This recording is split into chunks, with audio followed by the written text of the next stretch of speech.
Hi, everyone, and welcome to Behind the Numbers. My name is Dave Bookbinder, and welcome to the show where we go beyond the data to explore the people, the stories, the insights that really drive business success. Thanks for joining us. So today's guest believes that value creation is about getting the team aligned, getting the numbers tight, and get the operations dialed in. Makes perfect sense. We're going to unpack that today with Stewart Ervin, who's the founder of Bracket Management.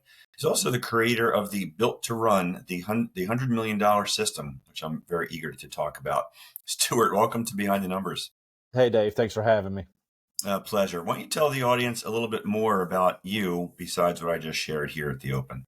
Yeah, so I'm the founder of Bracket Management, and really for the last 15 years, we've been primarily focused on business turnaround and operating systems. We've recently launched in the fractional CFO work. Our primary target market is in the manufacturing space.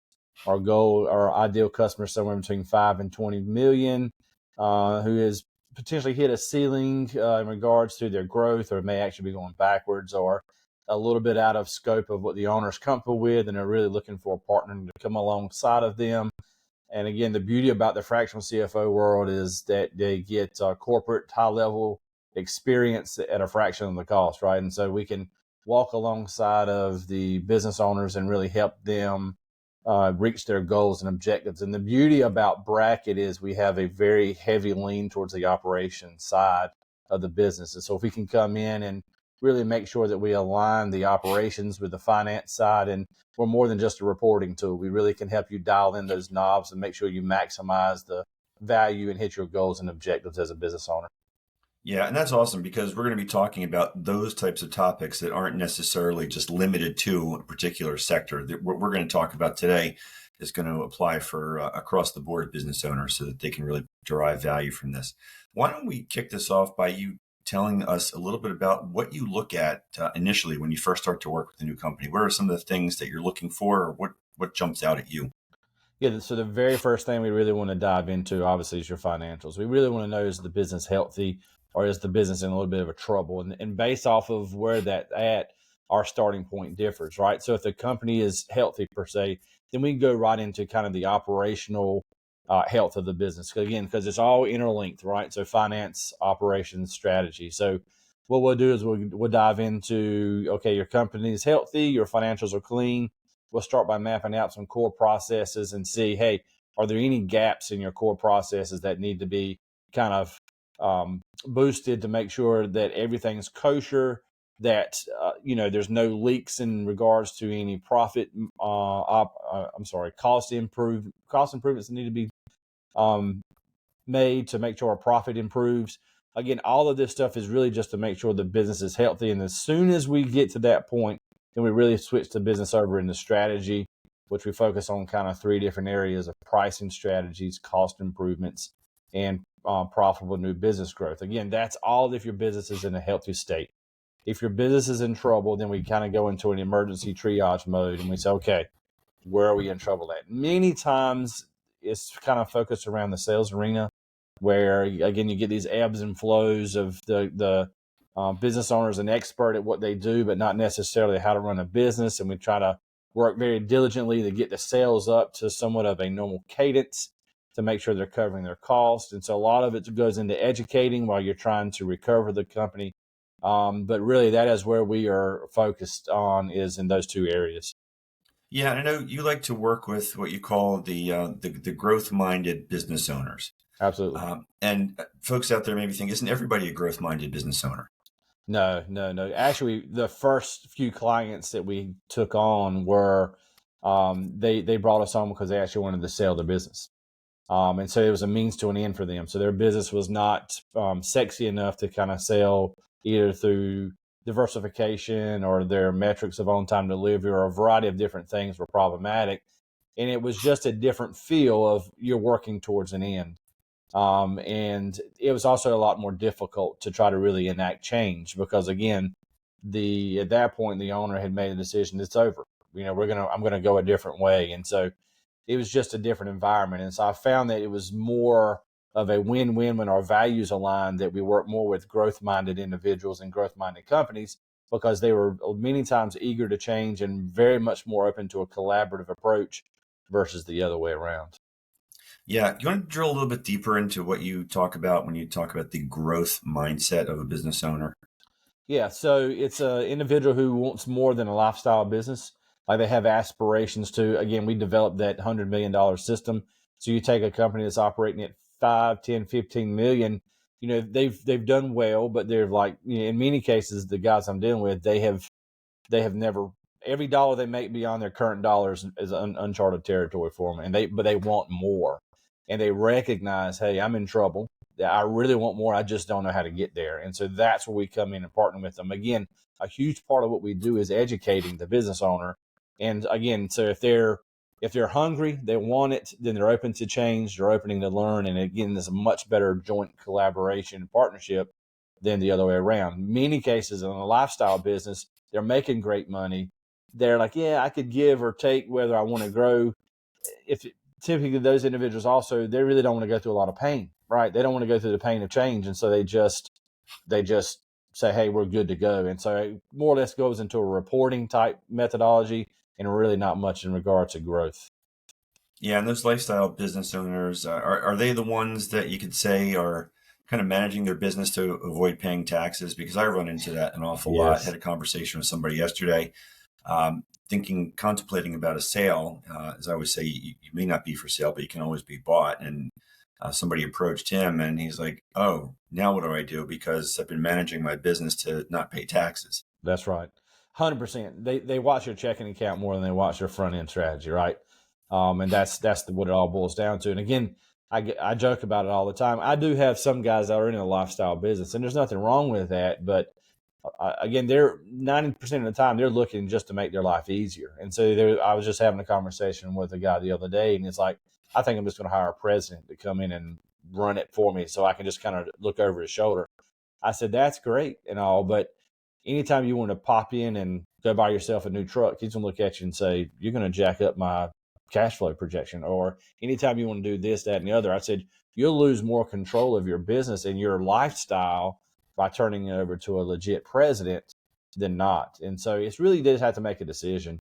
But yes, it's all a game of how much money can I put away without, paying taxes, and a lot of times it makes it very difficult to do any type of forward-looking forecasting or any analysis because it's so ad hoc. And again, it's all about trying to really avoid paying taxes. Yeah, let's talk about the little inflection point moment that you just alluded to there, where they bring in you call it a legit president. Now somebody else is going to be running the show, and Yeah, they're going to question your expenditures. And therein lies the conundrum, right? Because bringing in the professionalizing of an organization, now it changes that whole dynamic from lifestyle business to potentially that growth mindset. that's right. How do you find people respond in that circumstance? Which way do they ultimately lean? It really depends. And what I find is not necessarily a singular response, it's a constant reminder. So again, when I partner with a company, I'm really trying to make sure that our values and goals align. And in that, it's a constant reminder that, hey, there's a bigger goal at hand. There's a bigger fight on the table there. And so anytime I find that the individual starts to waver more towards kind of losing their direction per se, I have to just constantly remind them of the goal. And so um, they don't want to go through the fight many times. And so it's just one of those things. If you educate, you have to be very patient, remind them of the goal, and just trying to keep the business driving forward. Yeah. I know you've seen a lot and done a lot in your day, but are you able to boil it down to any key reasons that businesses typically don't meet their potential? Again, I go back to John Maxwell's law of the lid. If you're familiar with that, basically the organization is only as good as their leader. And so if you find that the organization is not performing or hitting to the maximum level, it 99% of the time goes back to the business owner, and probably in every case in reality. And so I find that if I go into these companies and really start working with individuals, I have to advise the leader or the business owner, hey man, you're the problem, and this is why.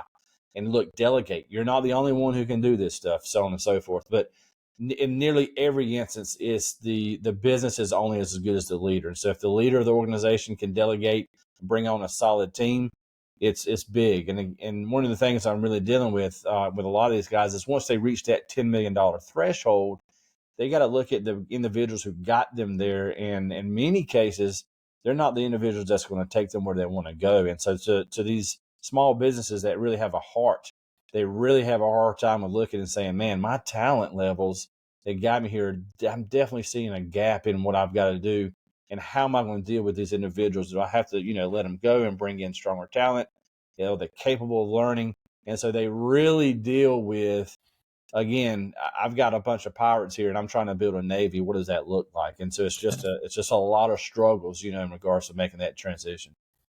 Yeah, and that's a really good point to emphasize that there's a metamorphosis that happens. You mentioned as the 10 million mark when companies start to look like a quote real business, right? That's right.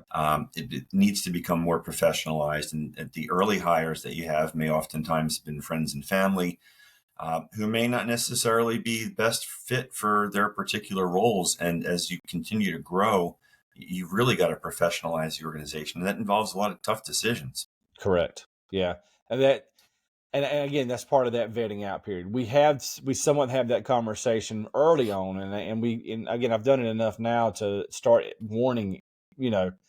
Talk to me about your team. That's one of the things too. When we take on a customer, we do a pretty in depth culture assessment, and we really look and say, okay, talk to me about your business today, and we kind of have a model built out where we say, give me a view of what your company looks like today, and give me a view of what your company looks like tomorrow.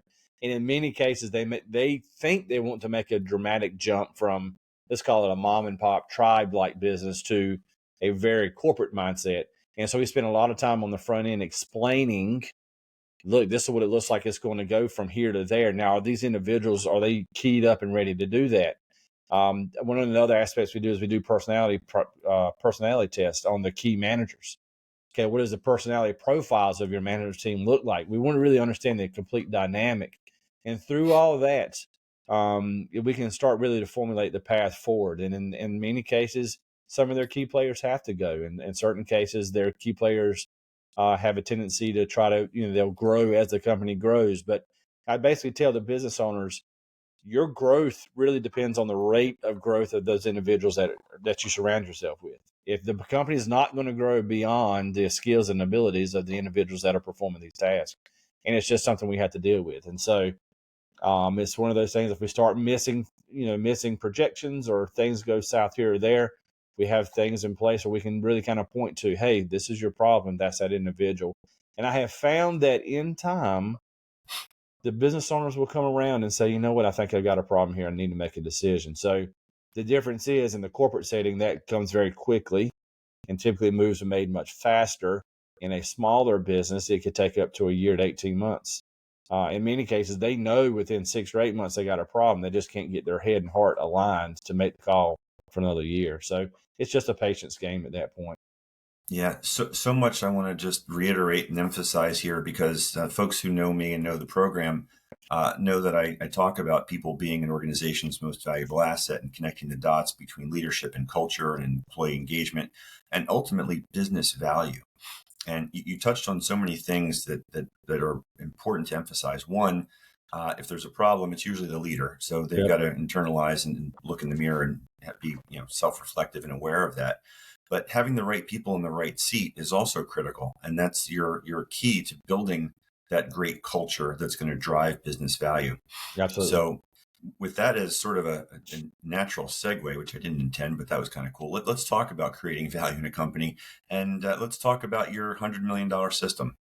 Yeah, so the $100 million system is really broken down into 3 phases. We've kind of addressed the first phase. The first phase is really trying to establish the baseline. And again, in many cases, these companies have financials, but they may or may not be clean. So we want to understand that first. How clean are your financials? We really don't move forward until we get all of that stuff aligned, because we really want to understand where we're at from a baseline standpoint.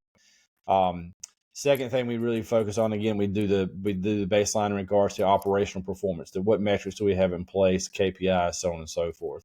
And then we do an assessment of their people.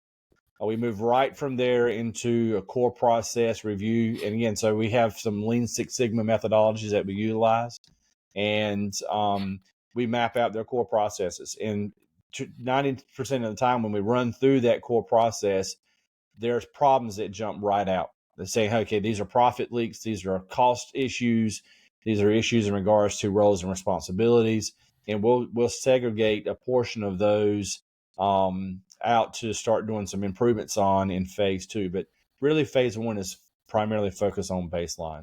Phase 2, again, you've gone through your core process analysis. That's where we really kind of start building the house per se. So we've got an understanding of where we're at.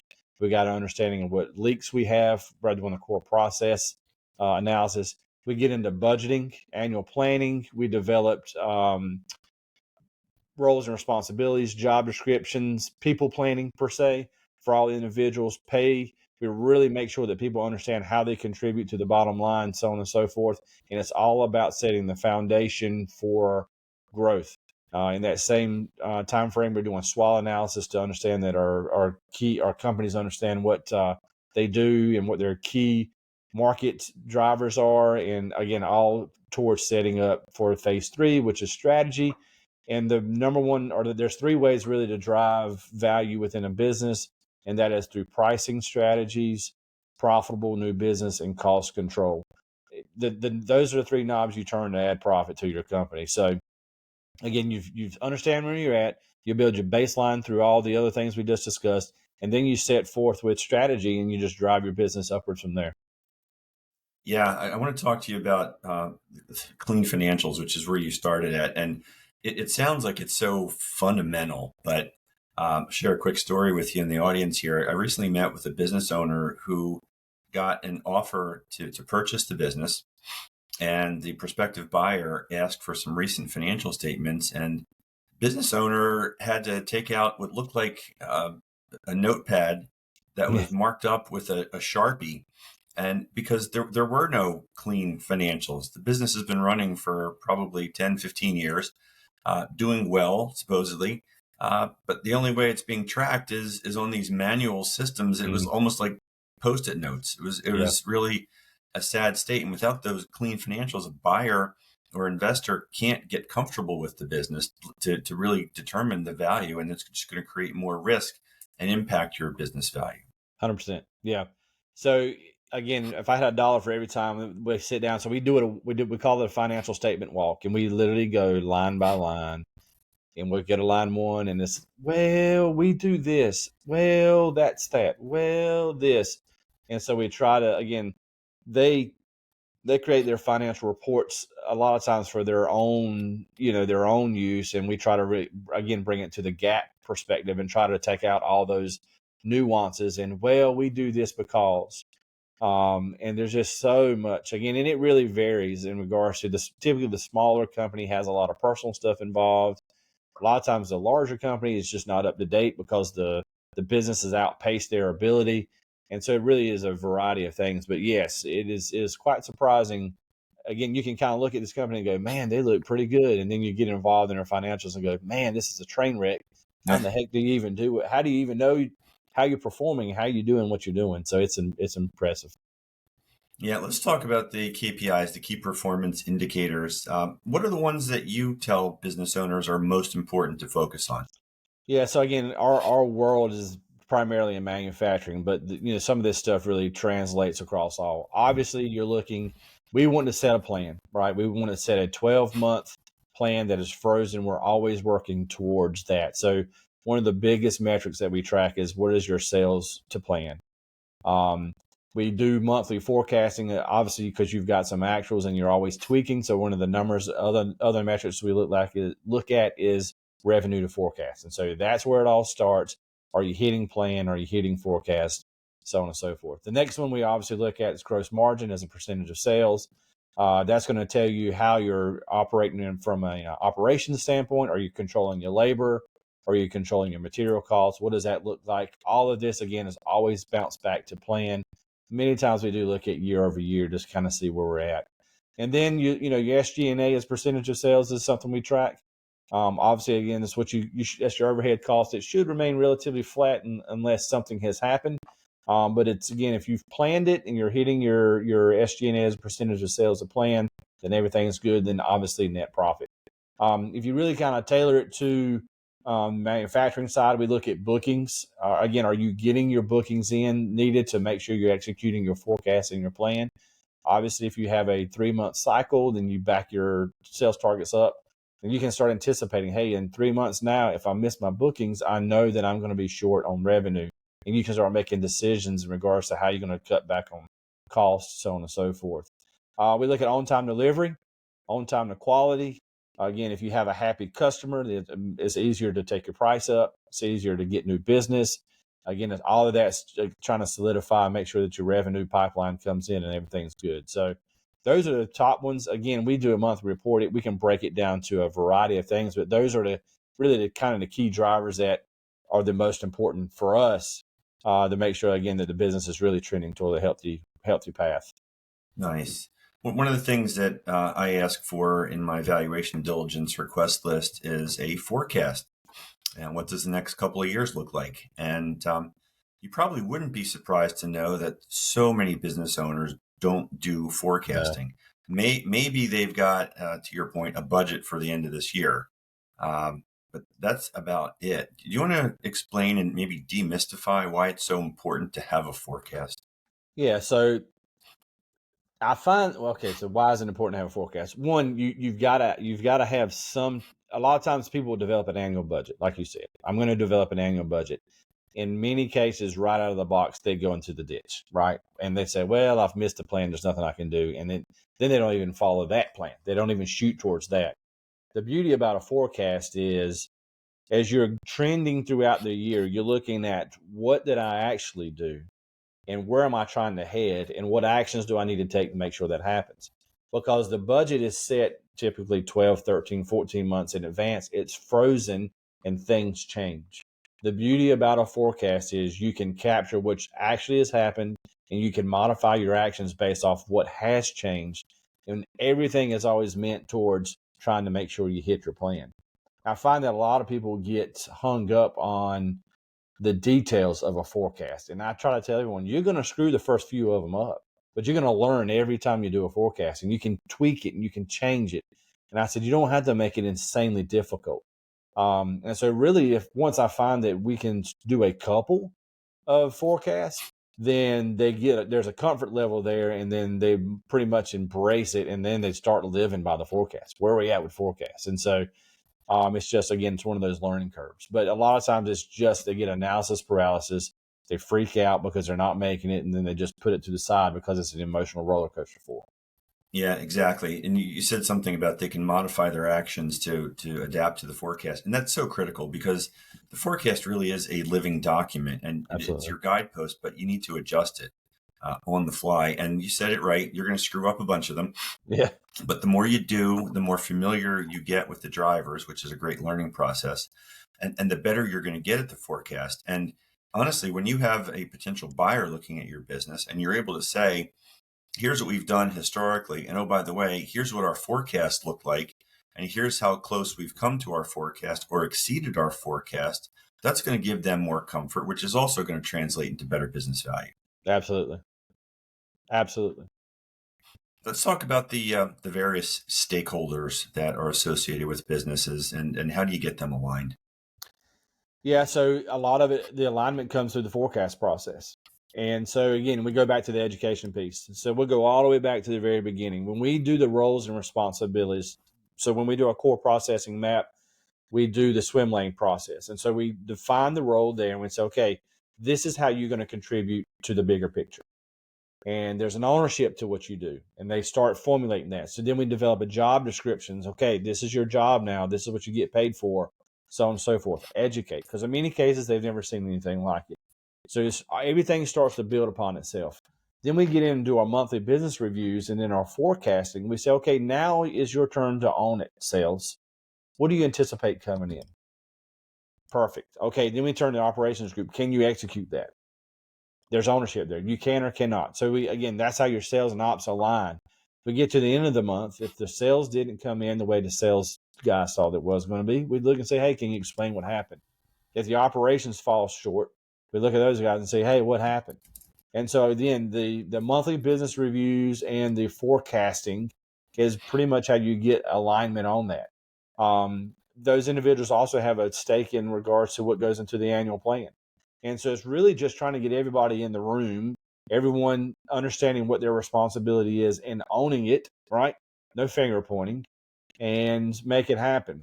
Now, again, one of the biggest drivers of why we do the core process mapping is because there is typically a lot of finger pointing. There's no ownership.